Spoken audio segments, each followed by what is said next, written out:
আমরা সেগুলোর ভিত্তিতে আমরা কাজ করছি।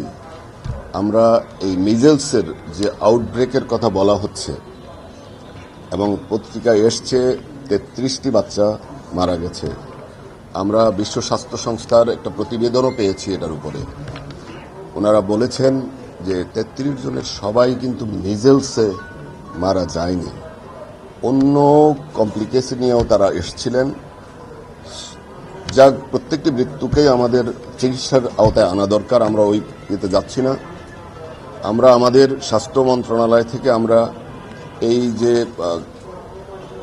শর্ট আউটব্রেক বলবো, ছোট আউটব্রেক হয়েছে যে মিজেলসের, এটা আমরা অ্যাড্রেস করার জন্য একটা ব্যাপক কর্মপরিকল্পনা গ্রহণ করেছি।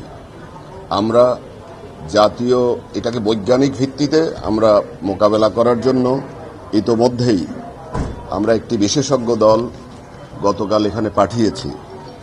ওনারা এগুলা পরীক্ষা করছেন। আমাদের জাতীয় পর্যায়ে একটি জাতীয় টিকা দান কর্মসূচি প্রণয়নের একটি টেকনিক্যাল কমিটি আছে। আমরা ওই কমিটিকে অনুরোধ করেছি যে আমাদের এই আউটব্রেক যে পকেটে তৈরি হয়েছে এগুলার জন্য আমাদের একটা টেকনিক্যাল প্ল্যান তৈরি করে দেওয়ার জন্য। তারা অলরেডি তাদের পরিকল্পনা তৈরি করেছে। আমরা এগুলো নিয়ে সচিবালয়ে বসব। আপনারা জানেন IEDCR একটা প্রতিষ্ঠান আছে, আমরা তাদেরকেও বলেছি যে তোমরা এই ব্যাপারে গবেষণা করে দেখো কি ব্যর্থতার কারণে, কি কারণে এই কাজটি হয়েছে। আমরা প্রাথমিকভাবে যেটি জেনেছি, করোনাকালে এবং তার পরবর্তী সময়ে কোনো পকেটে, আপনারা জানেন আমাদের স্বাস্থ্যকর্মীরা একসময় ছোট ছোট আন্দোলন করেছিল, কর্মবিরতি করেছিল। আমাদের টিকারও তখন কিছু সংকট তৈরি হয়েছিল। এই সংকট আবার কিছু মায়েরা ধরেন একদিন হয়তো এসছেন, সেদিন কর্মবিরতি ছিল, পরে ওই মায়েরা আর আসেননি। এই ধরনের কারণে কিছু জায়গায় গ্যাপ তৈরি হয়েছে। এই আমাদের ইনভেস্টিগেশনে, প্রাইমারি ইনভেস্টিগেশনে বলে যে ওই গ্যাপগুলোর কারণে এটা ছড়িয়েছে। আমরা একটা স্ট্র্যাটেজি নিচ্ছি যে রিং করে ওই এলাকাগুলোতে আমরা হার্ড ইমিউনিটি তৈরি করার জন্য ভ্যাকসিনের কার্যক্রম সহসাই শুরু করব। এটা আপনারা জানেন সরকার আমাদের এই স্বাস্থ্য ব্যবস্থায় এবং বাচ্চাদের হাম থেকে শুরু করে এই সংক্রামক সকল ব্যাধির ব্যাপারে টিকা কর্মসূচির ব্যাপারে সচেতন। ইতোমধ্যেই আমরা 604 কোটি টাকার টিকা ক্রয়ের জন্য যে প্রস্তাব আমরা পাঠিয়েছি, এই টিকা ক্রয়ের বিষয়টি আজকে আমাদের জাতীয় ক্রয় কমিটি গত বৃহস্পতিবারে অনুমোদন দিয়েছে।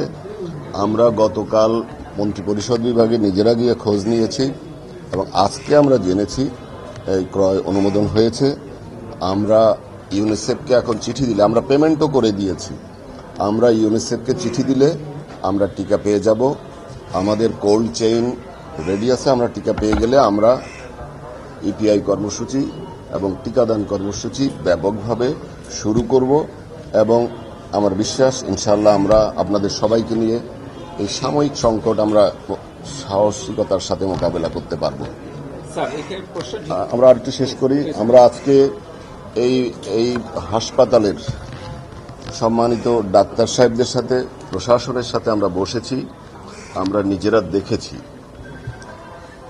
আসলে এখানে আরও কিছু সম্পদ এক্সপ্লোর করেছে। আমরা দেখেছি যে ওখানেও আমাদের কিছু চিকিৎসার পকেট সুযোগ রয়েছে।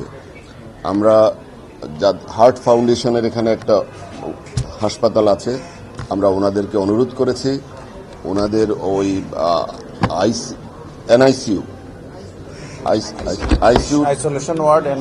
আইসোলেশন ওয়ার্ড NICU এগুলো আমাদেরকে ব্যবহার করতে দিবে। আমরা বাচ্চাদেরকে ওখানেও নিয়ে যাব। আমরা যাদের মিজেলস নাই, কারণ নাহলে আমাদের হার্টের রোগীগুলো আবার ইনফেক্টেড হয়ে যাবে, আমরা আরেকটা রিস্কে পড়ে যাব। সেক্ষেত্রে এখানে কিছু খালি হবে। যারা মিজেলসের বহির্ভূত রোগী তাদেরকে ওখানে শিফট করে দিব, তাহলে আমাদের এই আইসোলেশন ওয়ার্ডটা খালি হবে, আমরা অন্যদেরকে ভর্তি করাবো। আমরা আমাদের অন্যান্য জেলার যে রোগীগুলো সাধারণত আসে এদের আমরা ঢাকায় শিশু হাসপাতাল, ডিএনসিসির হাসপাতাল সহ আইডিসিআর এগুলোতে আমরা আইসিইউর ব্যবস্থা, আইডিএইচে আমরা আইসিইউর এনআইসিইউর ব্যবস্থা, আইসিএমএইচ এগুলোর ব্যবস্থা করেছি। মা ও শিশু হাসপাতালে মানিকগঞ্জেও আমরা আইসিইউর ব্যবস্থা করেছি। আমার বিশ্বাস যে সরকার আপনাদের এই সংকট মোকাবেলায় অত্যন্ত রেসপন্স করেছে এবং আমরা বিশ্বাস যে ইনশাআল্লাহ এটা আমরা মোকাবেলা করতে পারবো আপনাদের সহায়তায়। আর আমাদের কিছু সংকট এর কথা বলেছে যে আপনার ভেন্টিলেটর অসুবিধা। আমাদের মাননীয় মন্ত্রী আপনারা দেখেছেন কঠোর পরিশ্রম করে যাচ্ছেন স্বাস্থ্যসেবার উন্নতির জন্য। আমাদের মাননীয় প্রধানমন্ত্রীর যে অনুশাসন নির্দেশনা, যে জনগণের প্রাইমারি হেলথ কেয়ার নিশ্চিত করার জন্য আমরা সর্বশক্তি নিয়োগ করব ইনশাআল্লাহ।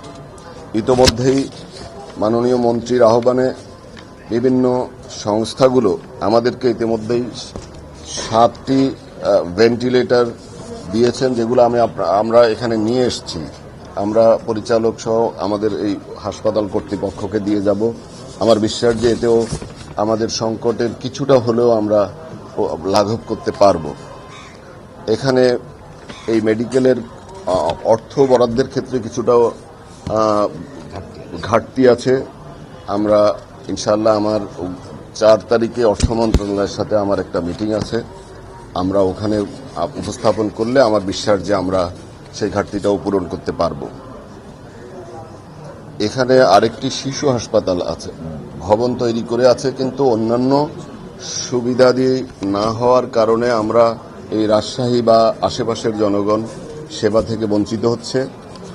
আমরা এটা যাওয়ার একটু পরেই আমরা ভিজিট করব, কি করণীয় এটা তো আমরা একটা চেকলিস্ট করে আমরা যত দ্রুত সম্ভব আমরা ওখানে অন্তত আউটডোর সেবা, বাচ্চাদের আউটডোর সেবাও চালু করে দিব ইনশাআল্লাহ। এবং অন্যান্য ফ্যাসিলিটিজ আমরা পর্যায়ক্রমে তৈরি করে ওটাকে একটা পূর্ণাঙ্গ শিশু হাসপাতালের পর্যায়ে আমার বিশ্বাস যে আমরা সহসাই চালু করতে পারব।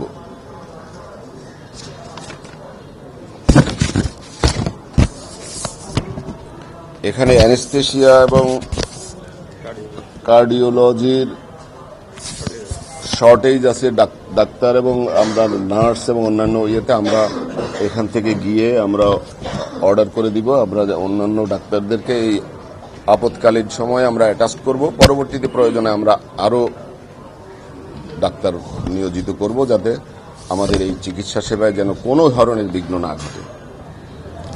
আপনাদেরকে ধন্যবাদ, আপনারা অনেকক্ষণ থেকে অপেক্ষা করছেন। আরেকটা বিষয় আমি বলি, আমরা এই হাসপাতাল কর্তৃপক্ষকে বলেছি প্রতিদিন আমরা একটা প্রেস রিলিজ আমাদের এই সাংবাদিক ভাইদেরকে দিবেন। ওনারা জনগণকে যেন বলতে পারে যে আমার এখানে কতজন রোগী এসছেন, কোন কোন অসুস্থতার জন্য চিকিৎসা নিচ্ছেন, কতজন সুস্থ হয়ে ফিরে যাচ্ছেন, কতজন কিভাবে চিকিৎসা পাচ্ছেন, সবকিছুই আপনাদেরকে ট্রান্সপারেন্ট ওয়েতে আপনাদেরকে দেওয়া হবে। তাতে করে আমাদের যে দূরত্বটা আমার বিশ্বাস যে কমে আসবে এবং অবাধ তথ্য প্রবাহের সুযোগ তৈরি হবে ইনশাআল্লাহ।